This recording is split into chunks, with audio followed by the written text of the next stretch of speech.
ഫെബ്രുവരി 25 ഞായറാഴ്ച Burkina Faso മേഖലയിലെ ഇസക്കാനെ ഗ്രാമത്തിൽ പരിശുദ്ധ കുർബാനയ്ക്കിടെ വിശ്വാസികൾക്ക് നേരെ തോക്കുധാരികൾ നടത്തിയ വെടിവെപ്പിൽ 15 കത്തോലിക്ക വിശ്വാസികൾക്ക് ദാരുണാന്ത്യം. 12 പേർ സംഭവസ്ഥലത്തും 3 പേർ ആശുപത്രിയിൽ വെച്ചുമാണ് മരണപ്പെട്ടത്. ഞായറാഴ്ച പ്രാർത്ഥനയ്ക്കായി സമ്മേളിച്ചവരുടെ ഇടയിലേക്ക് തോക്കുധാരികൾ കടന്നുകയറി നിറയൊഴിക്കുകയായിരുന്നുവെന്ന് ദോറി രൂപതയിലെ വികാരി ജനറൽ ഫാദർ ജീൻ പിയറി സാവദോഗോ പറഞ്ഞു.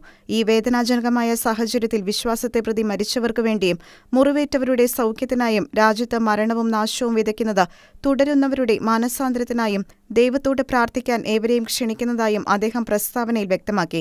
കൊലപാതകത്തിന്റെ ഉത്തരവാദിത്വം ആരും ഏറ്റെടുത്തിട്ടില്ല. കൂടുതൽ വിവരങ്ങൾ പുറത്തുവന്നിട്ടില്ല. ജിഹാദി ഗ്രൂപ്പുകൾ വർഷങ്ങളായി രാജ്യത്ത് ആക്രമണങ്ങൾ തുടരുന്ന സാഹചര്യം നിലനിൽക്കുന്ന ബുർക്കിന ഫാസോയുടെ പകുതിയോളം സർക്കാർ നിയന്ത്രണത്തിന് പുറത്താണ്. തീവ്രവാദികളുടെ വിളയാട്ടത്തിൽ ആയിരക്കണക്കിന് ആളുകൾ കൊല്ലപ്പെടുകയും 2 ദശലക്ഷത്തിലധികം ആളുകൾ മാറ്റിപ്പാർപ്പിക്കപ്പെടുകയും ചെയ്തിട്ടുണ്ട്. ജിഹാദി സംഘടനകളാൽ കൊല്ലപ്പെടുന്ന ആളുകളുടെ എണ്ണം കഴിഞ്ഞ 18 മാസങ്ങളെ അപേക്ഷിച്ച് ഏകദേശം 3 ഇരട്ടിയായിരിക്കുന്നതായാണ് ആഫ്രിക്ക സെന്റർ ഫോർ സ്ട്രാറ്റജിക് സ്റ്റഡീസിന്റെ റിപ്പോർട്ട് പറയുന്നത്. International desk, Shekinah news.